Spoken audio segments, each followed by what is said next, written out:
Okay. So, praise, praise, praise. Pa-clear naman po ako sa inyong lahat kung ako po ay inyong naririnig at ang inyo pong presensya ay naririto po sa room ng One Way Jesus. Ayan. So, marami pong salamat. Ayan, sa lahat na nag-clear.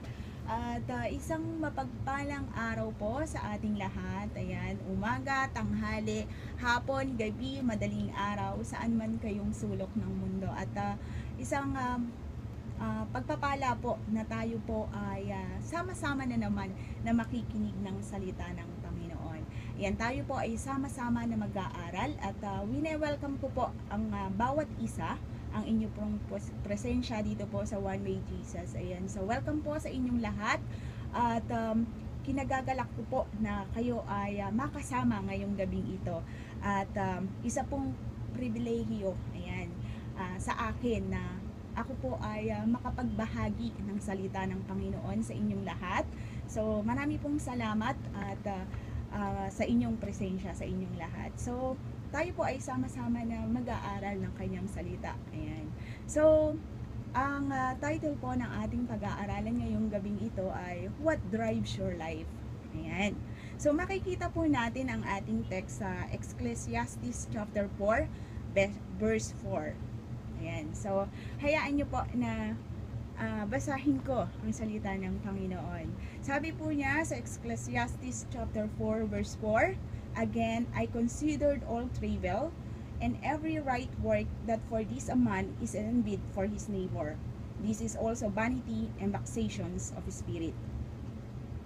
Nang magkagayoy nakita ko ang lahat ng gawa at bawat gawang mainam, na dahil dito ay pinanghinian ang mga tao ng kanyang kapwa. Ito man ay walang kabuluhan ay nauuwi sa wala. So, purihin po ang Panginoon sa kanyang mga salita. Tayo po ay pasumandaling manalangin. Dakilang Diyos na makapangyarihan sa lahat. Maraming salamat, Panginoon, sa araw na ito, Panginoon, sa gabing ito, Lord, Panginoon, kami ay sama-sama, Lord, Panginoon, mag-aaral na iyong salita. Maraming salamat, Panginoon, sa mga kapatid ko na naririto, Panginoon, na patuloy, Lord, Panginoon, na uhaw sa iyong mga salita. Maraming salamat, Panginoon, sa presensya ng bawat isa. Lord God, dalangin, Lord Panginoon, namin na Ikaw, Lord Panginoon, ang manguna sa bawat isa sa amin, Panginoon. Ikaw, Lord Panginoon, magbigay, Lord Panginoon, ng pangunawa sa bawat isa sa amin. Nawa po, Panginoon, na aming mapapakinggan ay ito po, Lord Panginoon, magrema sa aming puso't isipan, Panginoon. Na ito, Lord Panginoon, ay maging maisapamuhay, Lord God, namin. Cover me, O God, sa iyong likuran, na iyong salita, Panginoon, ang maipahayag ngayong gabing ito. Ikaw, Lord Panginoon, magbigay, Lord Panginoon, ng knowledge and wisdom, Panginoon, sa akin na maipahayag, Lord Panginoon, ang iyong salita. Purihin ka, O Diyos, sa iyong mga kadakilaan at pagmamahal na iginawad sa bawat isa sa amin. Muli, Lord Panginoon, maraming pong salamat sa iyong biyaya, sa iyong pagmamahal, sa iyong paggabay. Ito po, Lord God, ay aming isinasamot dinadalangin sa matamis na pangalan ni Kristo Jesus na aming Panginoon at tagapagligtas. Amen and amen. Amen. So, purihin po ang Panginoon sa buhay ng bawat isa sa atin. So, sabi nga po, what drives your life? Di po ba? Sabi nga po ni Thomas Cryle, sabi niya, the man without a purpose is like a ship without rudder, a wave of nothing, a no man. Sabi niya po, kapag po tayo ay walang layunin o walang purpose, para po tayong isang bangka. Isang bangka na walang kaling or parang isang pag-aaring di malaman kung kanino na walang nagmamay-ari. Everyone's life is driven by something.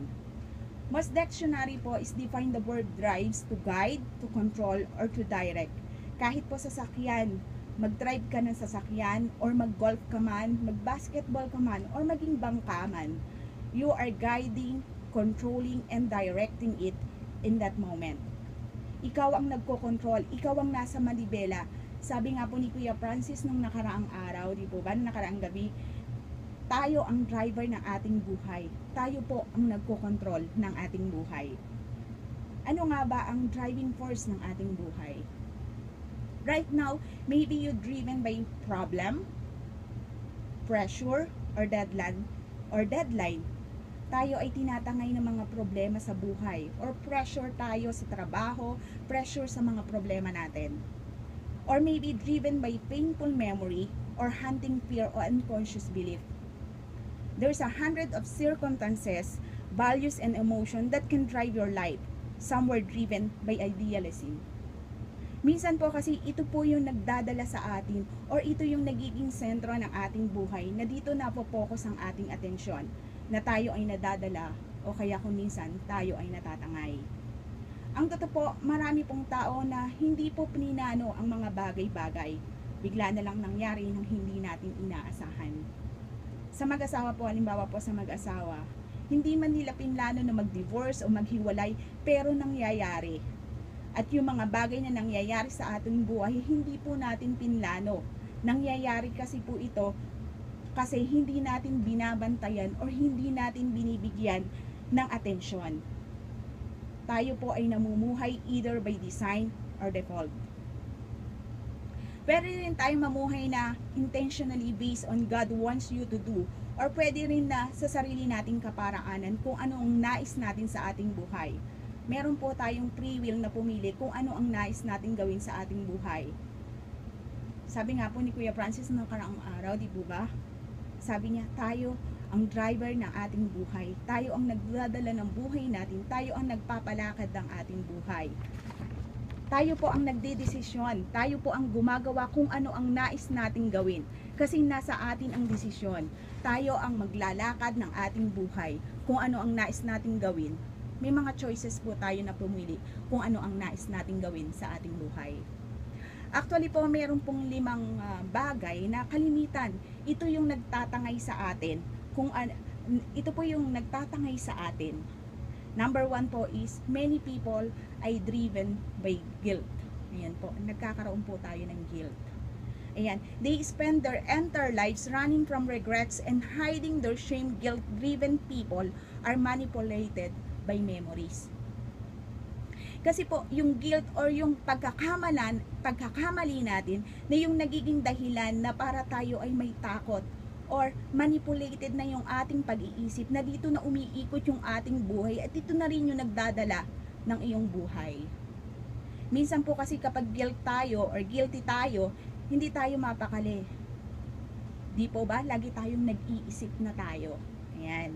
Inaalaw natin na kontrolin ang buo nating pagkatao dahil sa ating guilt or pagkakamali. Nandun na po yung takot, andun yung pag-alala.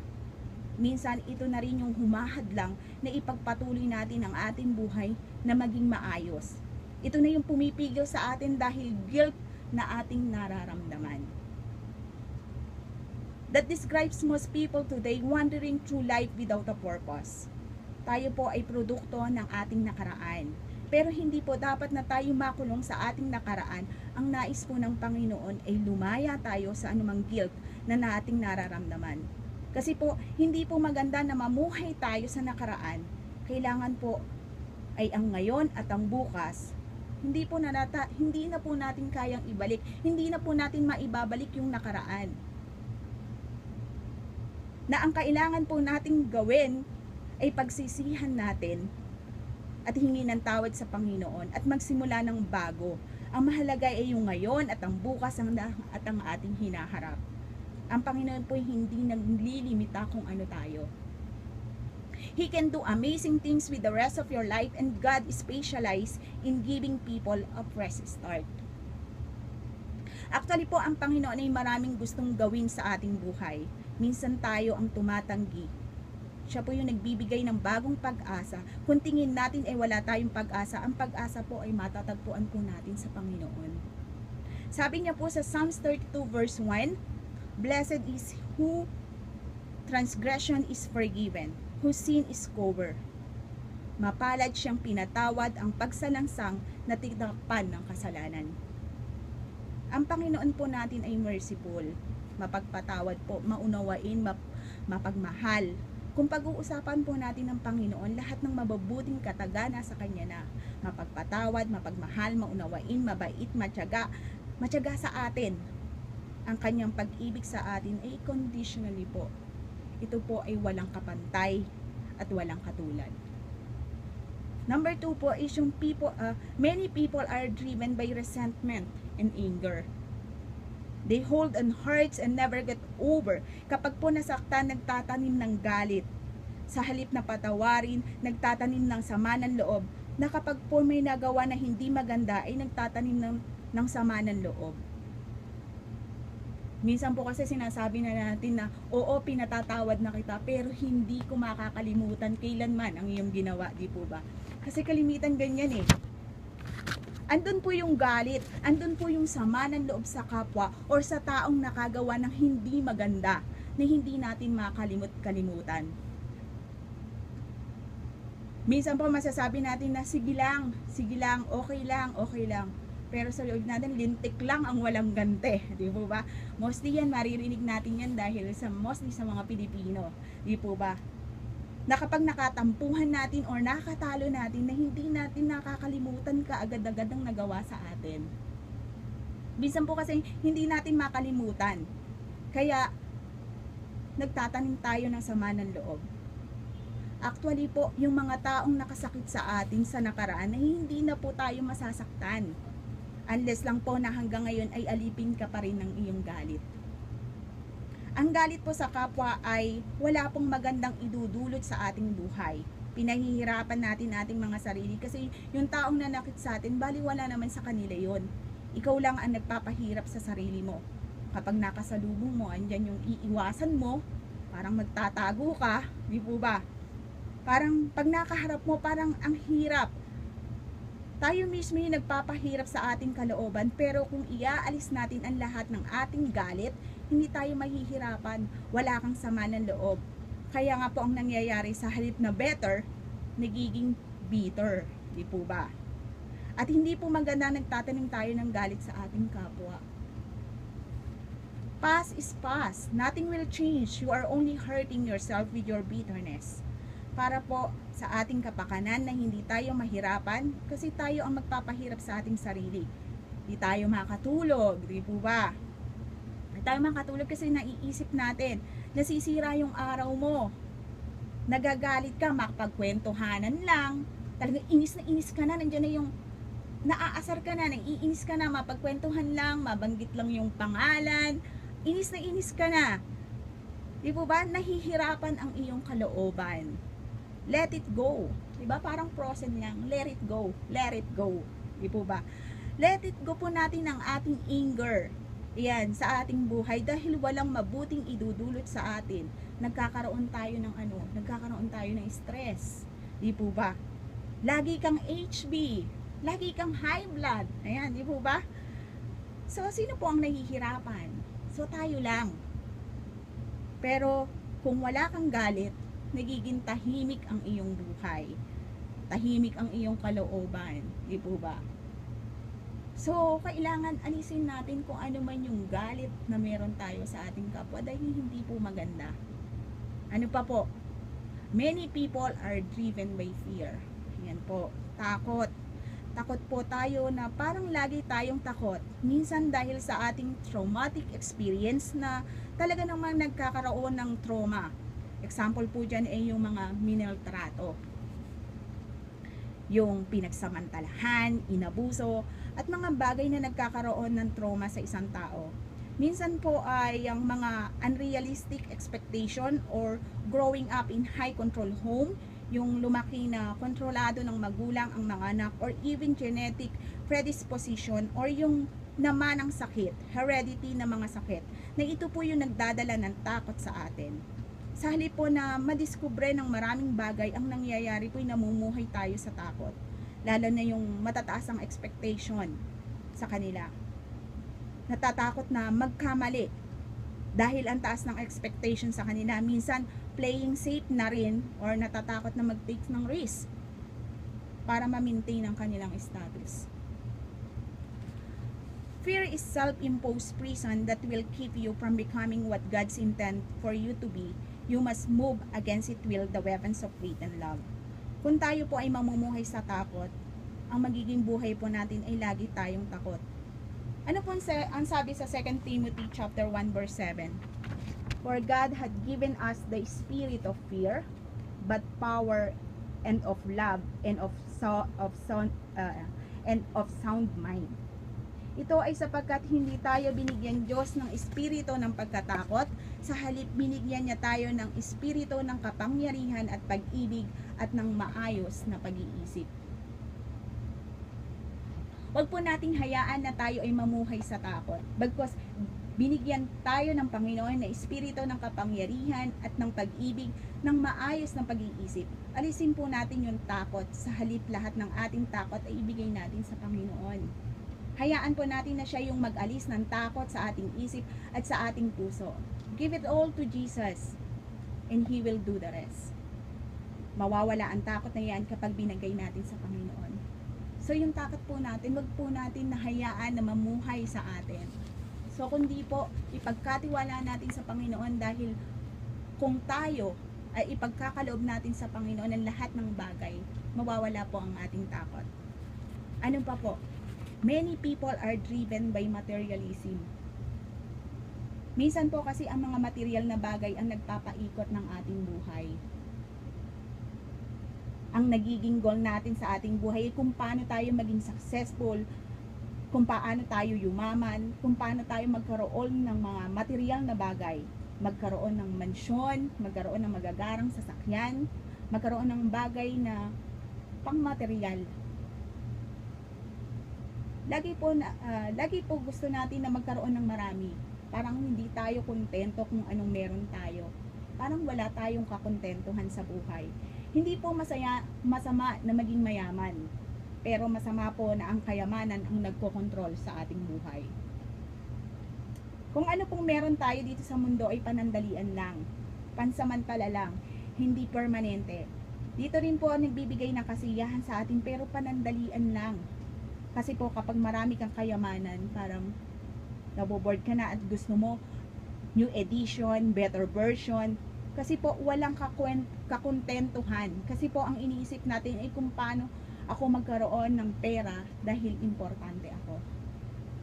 Your value is not determined by your valuables, and God say the most valuable things in life are nothing.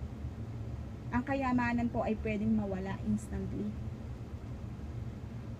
Saglitan lang, kayang mawala ng lahat na meron ka.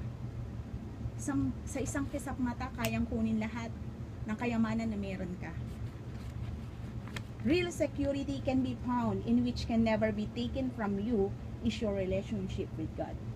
Yun po ang hindi matatangay at hindi makukuha kailanman ay ang relasyon po natin sa ating Panginoon. Sabi po sa 2 Corinthians chapter 4 verse 8, hindi namin sinasaalang-alang ang mga bagay na nakikita, kundi ang mga bagay na hindi nakikita, sapagkat ang mga bagay na nakikita ay pansamantala, ngunit ang bagay na hindi nakikita ay walang hanggan. So pansamantala lang po kung ano yung mga kayamanan na yan, mga material na bagay, pansamantala lang po yan, hindi po magtatagal. Pero po kung tayo ay nasa kalooban ng Panginoon at mag-invest tayo ng para sa kaharian ng Panginoon, yun po yung pangmatagalan. Ang relasyon po natin sa Panginoon ang dapat nating pag-ipunan. Kung nag-i-invest po tayo dito sa lupa, mas higit po tayong mag-invest sa langit. Ang mga bagay na meron po tayo ngayon at mga pang temporary lang po yung mga yan. Hindi pang matagalan. Mayaman ka, sikat ka, tanyag ka, na ang lahat. Pero kung wala kang magandang relasyon sa Panginoon, aanihin mo ang mga bagay na yan. Di po ba? Kapag po tayo malapit sa Panginoon, mararanasan natin ang kanyang pagpapala. Pagpapala na kaloob ng Panginoon na hindi lang sa material na bagay, kung hindi sa maraming bagay. And number 5 po is, many people are driven by need for approval. They allow the expectations of parents, spouses, or children, or teachers, or friends to control their lives. Minsan po kasi, bago tayo magdesisyon ng ating sarili, kailangan pa ng approval ng kung sino-sino. Kumbaga tayo, hindi tayo makapagdesisyon sa ating sarili, kailangan na may approval. Minsan kasi iniisip natin na kung ano iisipin ng iba, kung ano ang magiging tingin nila sa atin. Hindi tayo makagalaw o makapagdesisyon ng sariling atin. Iniisip natin ang lagi ang sasabihin ng iba. Hindi po natin kayang i-please ang lahat ng tao dahil may masasabi at masasabi pa rin po sa atin. Gumawa ka ng tama, may masasabi sa'yo. Gumawa ka ng mali, may masasabi sa'yo. So wag po nating hayaan na makontrol tayo. Huwag po nating isipin ang opinion ng iba. Being controlled by the opinions is guaranteed way to miss God's purpose for your life. Huwag po nating hayaan na mimiss natin kung ano ang purpose ng Panginoon sa ating buhay. May mga bagay po kasi na ito yung mga bagay na nagmamanyobra ng ating buhay. Ito yung naglilid sa atin sa dead end. Ito po yung unnecessary potential. May potential po tayo pero hindi natin ginamit, kaya ang nangyari in the end, nanghihinayang tayo. Unnecessary stress. Na hindi naman dapat na ma-stress pero tayo ang gumagawa na ika-stress natin. Unfulfilled life. Huwag po nating hayaan na maging walang kabuluhan ang ating buhay dahil po ang pagsisisi ay laging nasa huli. Huwag po nating paabutin sa puntong pagsisisihan natin kung makagawa man natin, bakit hindi natin gawing kaaya-aya at makabuluhan ang ating buhay. Yung buhay na guided, controlled, and directed by God's purposes. Wala na pong hihigit sa buhay na nasa presensya ng Panginoon. Ang kayamanan, ang katanyagan, ang pleasure man, o walang kabuluhan kung walang maayos na relasyon sa Panginoon. Wala pong mangyayari sa atin kung tayo po, ang mga bagay na ito, ito po yung naglilid sa atin. Pero po ano po ang sabi ng Panginoon? The benefits of purpose-driven life. There are 5 things po of living in a purpose-driven life. Number 1 po is knowing your purpose gives meaning to your life. Alamin po natin ang ating layunin na nakapagbibigay ng kabuluhan sa ating buhay. Kung wala po ang Panginoon sa ating buhay, wala po tayong purpose, at kapag po walang purpose ang buhay natin, ay walang meaning. Kung wala pong meaning ang ating buhay, at ang ating pong buhay ay walang pag-asa, at wala pong kabuluhan, ay wala ring kahulugan. Sa Bible po, makikita natin na may mga nag-express ng hopelessness. Makikita po natin yan sa Isaiah chapter 49 verse 4. Ngunit ang aking sinabi, ako'y gumagawa, walang kabuluhan. Aking ginugugol ang aking lakas sa wala at sa walang kabuluhan. Gayon may tunay na ang kahahatulan sa akin ay nasa Panginoon at ang gantihan sa akin ay nasa aking Diyos. Sabi po sa Isaiah chapter 7 verse 6, ang aking mga kaarawan ay matulin kaysa sa panggabi na naghahabi at nagugugol na walang pag-asa. Sabi niya po sa Job chapter 7 verse 16, aking kinayayamutan ang aking buhay. Di ko man ibig mabuhay magpakailanman, bayaan akong mag-isa sapagkat ang aking mga kaarawan ay walang kabuluhan. So makikita po natin dito ng kawalan nila ng pag-asa. The greatest tragedy is not death, hindi po ang kamatayan, kundi ang kawalan ng purpose ng ating buhay. Ang pag-asa po ay parang hangin at tubig po yan na nagbibigay sa atin ng lakas. Para pong isang cancer patient na sinabi po ng doktor na gusto mo bang mabuhay pa or umabot ng 100 taon. With a deep sense of life purpose, you would say answered yes. Bakit po? Kasi gusto mo pang mabuhay ng matagal dahil may purpose ka. Kung bakit gusto mo pang mabuhay ng matagal. So nagkakaroon ka ng pag-asa. May pag-asa kang tinatanaw na gusto mong mag-survive dahil may purpose ka. Pero kung ikaw ay hopeless at tingin mo ay wala kang pag-asa, wonderful changes are going to happen in your life as you begin to live it in purpose. May malaking pagbabago sa ating buhay na ang ating buhay ay may purpose or may layunin. Sabi po sa Jeremiah 29 verse 11, for I know the thoughts that I think toward you, saith the Lord, thoughts of peace and not of evil, to give you an expected end. Sapagkat nalalaman ko ang mga pag-iisip na aking iniisip sa inyo, sabi ng Panginoon, mga pag-iisip tungkol sa kapayapaan at hindi tungkol sa kasamaan, upang bigyan kayo ng pag-asa sa inyong huling wakas. Maari po tayo na humaharap sa pagsubok sa buhay, sa kabigatan, sa problema, or tingin mo wala ka ng pag-asa. Pero po ano ang sabi ng Panginoon? Sabi po sa Ephesians chapter 3 verse 20, now unto Him that is able to do exceedingly abundantly above all that we ask or think, according to the power and worketh in us. Ngayon sa makapangyarihang gumagawa ng lubhang sagana ng higit sa lahat ng ating hinihingi man o iniisip ayon sa kapangyarihang gumagawa sa atin. Hingin po natin sa Panginoon, ask po tayo sa Kanya kung ano man ang ating pinagdadaanan sa buhay dahil may layunin or may purpose po ang Panginoon sa atin dahil gusto niya na maging mas matibay tayo sa pananampalataya sa Kanya. Minsan inaalaw po ng Panginoon ang mga pagsubok sa ating buhay para sa Kanya tayo umasa, para tayo sa Kanya maging malapit. God want us to strengthen our faith, na sa Kanya lang tayo umasa, na yung ating pagkapitan, siya yung ating pagkapitan. Sa Kanya tayo titingin at nagbibigay sa atin ng Kanya ng lahat. Ibigay po natin sa Kanya ng lahat-lahat. Ano po ang sabi niya sa Matthew 11 verse 28? Kayong lahat ng napapagal at nabibigat ang lubha, pumarito kayo sa akin at bibigyan ko kayo ng kapahingahan. Bibigyan po niya tayo ng kapahingahan. Ipagkaloob lang po natin sa Panginoon kasi sa halip na tayo yung magbubuhat, bakit hindi natin hayaan na ang Panginoon ang bumuhat sa atin, na ipagkaloob natin sa Kanya? Ano lang po ang dapat natin gawin? Tayo magtiwala sa Panginoon. Pagtiwalaan po natin siya.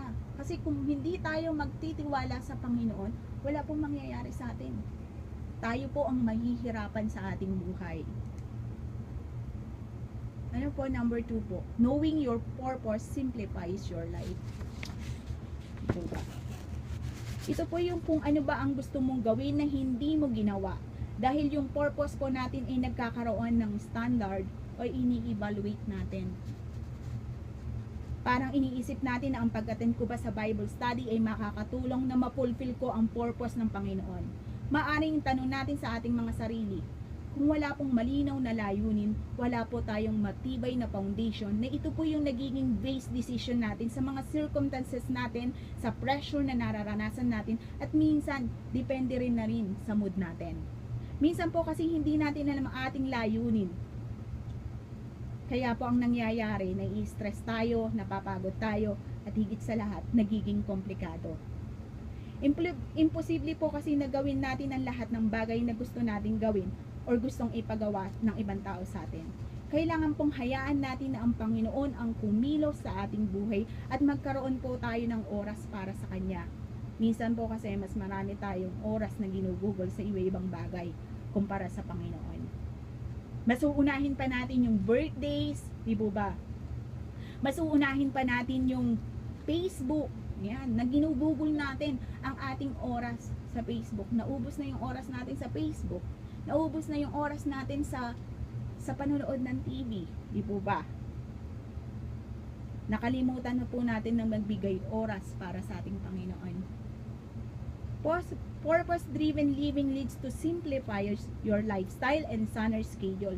Sabi po sa Proverbs 13 verse 7, there is that maketh himself rich, yet hath nothing. There is not maketh himself poor, yet hath great riches. May nagpapakayaman, gayong walang anuman. May nagpapakadukha, gayon may malaking kayamanan. It is also lead to peace of mind. Sabi po sa Isaiah 26 verse 3, thou will keep him in perfect peace, whose mind it stay on thee, because he trusted in thee. Iyong ingatan siya ng lubos na kapayapaan na ang pag-iisip ay sumasa iyo, sapagkat siya'y tumitiwala sa iyo. Sikapin po nating mamuhay ng simple at ng makabuluhan dahil nagkakaroon tayo ng kapayapaan. Kumbaga ang ating buhay po ay magiging simple at tahimik. And number 3 po is knowing your purpose focuses your life. It concentrates your effort, energy on what important. Dito po natutuon ang ating atensyon, yung ating effort, yung ating lakas, yung ating oras na pinag-uubusan natin ng panahon. Natingin natin dito tayo nagiging effective, kaya masyado tayo nagiging selective or mapili. Na nakasalalay na ang ating layunin sa buhay. Normal po sa atin na ma-distract sa mga minor issues. Kasi po kapag wala po tayong malinaw na layunin or purpose sa ating buhay, madali tayong ma-distract. Kaya minsan yung ating focus ay nababaling sa iba.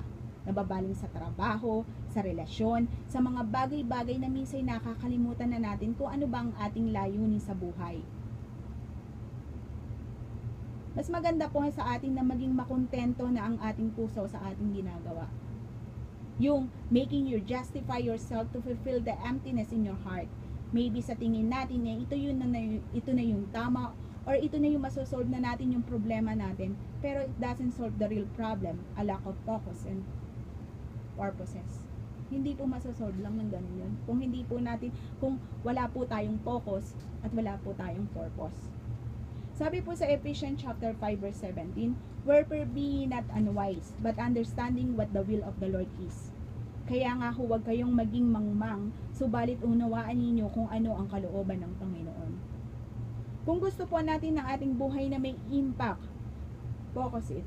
Mag-focus po tayo na iwasan po natin na magreklamo or gawin ang lahat ng bagay, but rather focus pa tayo na gumawa tayo ng mabuti sa ating kapwa. Maging makabuluhan ang ating pang-araw-araw na buhay. Sikapin nating magawa tayo ng mabuti sa ating kapwa kahit sa maliit na bagay. Ayan, naalala nyo po ba yung sinabi ni Pastor Russell kagabi? Gawin nating makabuluhan ang ating buong araw. Be a blessing kahit sa maliit na bagay. Di po ba? Alamin po natin ang kalooban ng Panginoon sa atin. But rather focus on God want us to do in our life. Buhay na may kabuluhan at namumuhay ng naaayon sa Panginoon. Focus po tayo sa nais na gawin ng Diyos sa ating buhay. Magagawa po natin yan kung tayo naglalakad ng naaayon sa Kanyang kalooban. Maging malapit po tayo sa Kanya, dahil kapag naging malapit po tayo sa Panginoon, doon natin mararanasan ang pagpapala ng Panginoon. Doon po natin makikita kung paano kumilos ang Panginoon sa ating buhay. Hayaan po natin na ang Panginoon ang manguna sa atin at mararanasan po natin ang pagpapala ng Panginoon. And number 4 po is knowing your purpose motives your life. Purpose always produces passion. Nothing energizes like a clear purpose. Ang ating pong layunin ay nagpo-produce po yan ng passion natin kung paano natin haharapin ang ating buhay na may kabuluhan. Pero kung ang tingin natin mo sa buhay mo ipatapon, baliwala lang, hindi mo po pinahahalagahan. Kumbaga para lang okay lang sa'yo na walang direksyon at walang purpose ang ating buhay. Ang tunay po na kaligayahan ay matatagpuan sa piling ng ating Panginoon. Aanhin natin ang lahat ng bagay dito sa mundo. Mayaman ka, tanyag ka, sikat ka, marami kang pera. Kung wala kang matibay na relasyon sa Panginoon, walang kwenta ang ating buhay. Hindi natin mararanasan ang tunay na kaligayahan dahil ang bagay na naririto sa mundo ay panandalian lang po. Ang kaligayahan na binibigay sa atin, pero ang relasyon sa Panginoon, permanente po yan at tunay na kaligayahan ang ating mararanasan. Yung gawin natin ang ating buhay na may kabuluhan sa Panginoon, paano po na magagawa ang mga bagay na yan? Gawin po natin may kabuluhan po ang ating buhay na naaayon po sa kalooban ng Panginoon. And number 5 po is knowing your purpose prepares you for eternity. Marami po kasi sa atin na ating buhay ay nilalaan natin dito sa mundo. Dito tayo gumagawa ng legacy natin, na dito tayo makikilala. Gusto natin na kapag wala na tayo dito sa mundo ay may iiwan tayong alaala. Gusto natin ng monumento o yung mga monumento po ngayon. Ayan po, kung minsan nilalagyan na lang ng bubble gum, tatanda at lilipas din. Ngunit may awiting iiwanan sa inyong alaala. Okay po, maaalala tayo dito sa sanlibutan or iiwanan nating legacy dito sa mundo, pero di po ba dapat nating isipin kung anong sasabihin ng Panginoon sa atin? Di po ba mas dapat nating pagtuunan ng pansin ang sasabihin ng ating Ama sa Langit? Alalahanin po natin ang achievements ng ating narating o mararating ay lilipas din po yan. Yung records, masisira po yan. Yung reputation, kukupas din ang mga yan. Tributes, mawawala din po yan. Makakalimutan din, pero sa harap po ng Panginoon kahit kailan, di makakalimutan dahil pang walang hanggan. Hindi po tayo narito sa mundo para mag-alala, para maalala. Andito po tayo to prepare for eternity. Paghandaan po natin ang kabilang buhay or sa eternity po yung dapat nating paghandaan dahil isang araw tayo ay haharap sa Panginoon and He will audit our life. final exam before we enter eternity. Ano po sabi sa Romans chapter 4 verse 10 and 12? But why dost thou judge thy brother? Or why dost thou set or naughty thy brother? For we shall all stand before the judgment seat of Christ. So then every one of us shall give account of himself to God. Ngunit bakit mo hinahatulan ang iyong kapatid? Bakit mo minamaliit ang iyong kapatid? Ito'y sapagkat tayong lahat ay tatayo sa harap ng upuan ng paghatol ni Kristo. Kaya nga ang bawat isa sa atin ay magbibigay sulit sa Diyos patungkol sa ating sarili.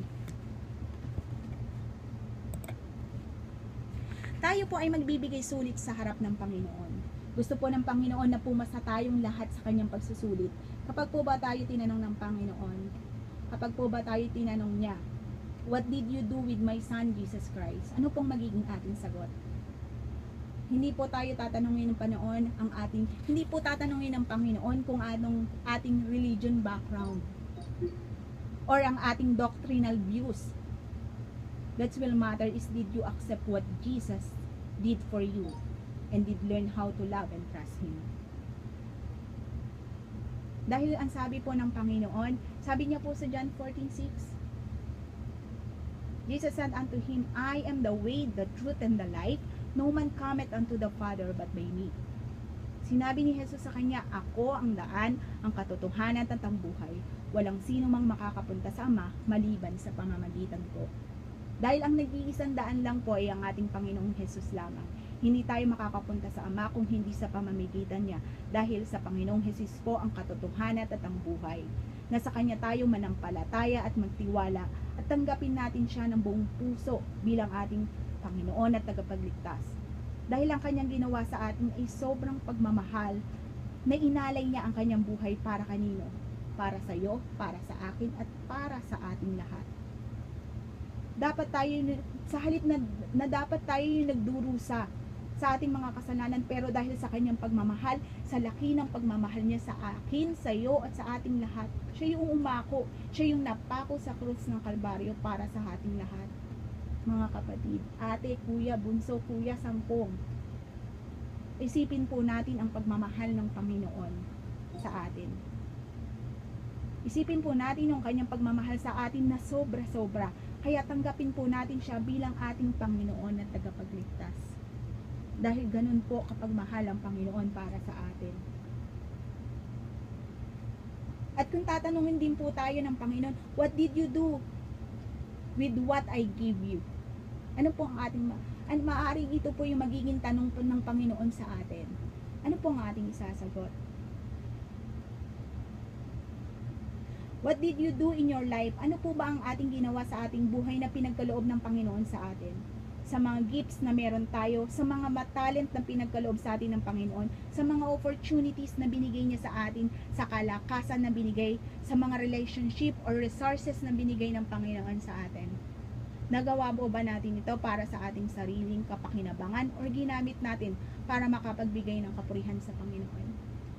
Gamitin po natin ang mga bagay na binigay ng Panginoon sa atin na makapagbibigay ng kapurihan sa Kanya.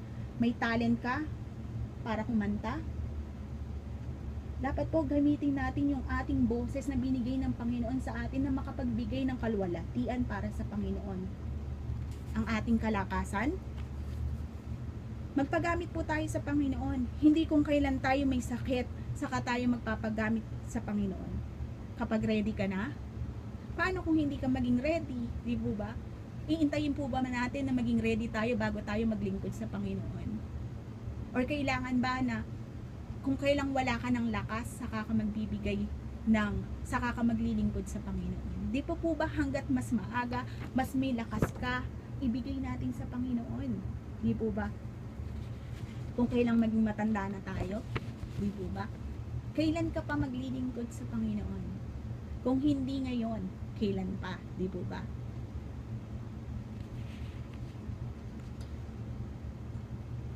At yung mga bagay na meron tayo, may resources tayo, gamitin po natin na makatulong sa iba, na maging pagpapala tayo sa iba, dahil ang Panginoon po ay nalulugod kapag ang kanyang mga anak ay nakikita niya na may ginagawang mabuti para sa ating kapwa.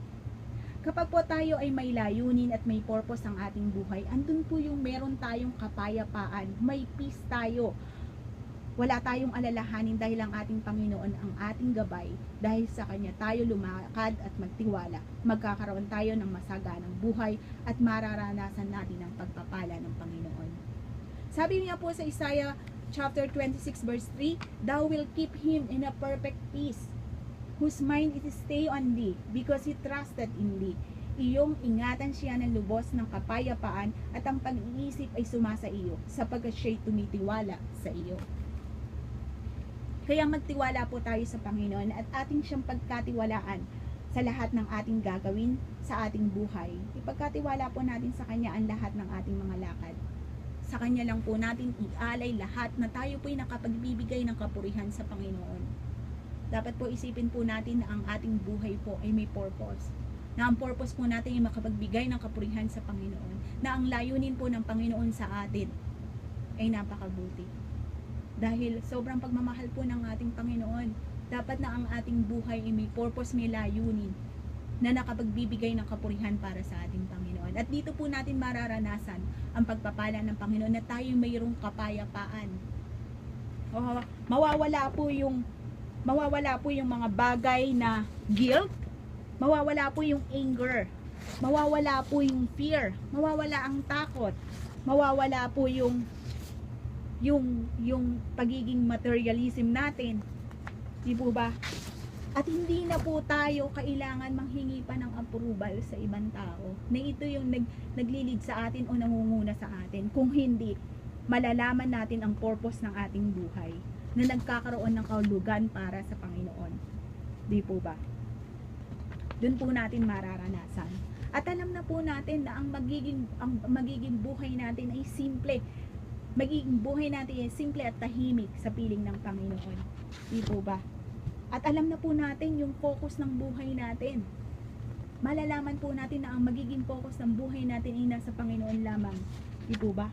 At alam na natin at pinaghahandaan na natin ang ating buhay natin for eternity. Di po ba? Kaya po mga kapatid, kailangan po natin na alamin kung ano po ang purpose ng ating buhay. So, ang buhay po at purpose ay naaayon sa kalooban ng Panginoon. So, maraming pong salamat sa inyong lahat, sa inyong pakikinig. Purihin po ang Panginoon sa kanyang salita. Nawa po ang bawat isa sa atin ay natuto ngayong gabing ito sa salita ng Panginoon. So, tayo po ay manalangin. Dakilang Diyos na makapangyarihan sa lahat, maraming salamat po Panginoon sa gabing ito na kung saan kami ay nag-aral na iyong salita. Nawa po ang aming napag-aralan ngayong gabing ito ay magrema sa aming buhay, na ang purpose na aming buhay ay may maging kabuluhan, na maging kaaya-aya sa iyong harapan. Kasihan mo po kami ng paggabay sa bawat lakad ng aming tatahakin, na maging kabuluhan, Ama, na ito'y maging aming purpose sa aming buhay ay naaayon sa iyong kalooban.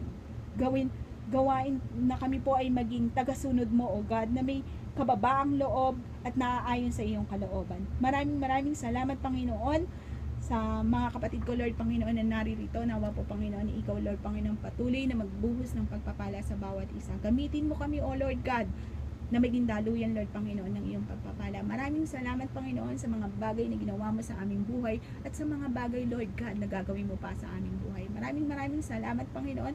Sa iyo po namin binabalik ang mataas ng papurit, pagsambat, pagwalhati sa matamis na pangalan ni Kristo Jesus na aming Panginoon at tagapagligtas. Amen and amen. So, purihin po ang Panginoon sa buhay ng bawat isa sa atin. So, praise God po. Amen and amen. So, Kuya Francis, if you are ready po, type J146. And God bless everyone. Marami pong salamat.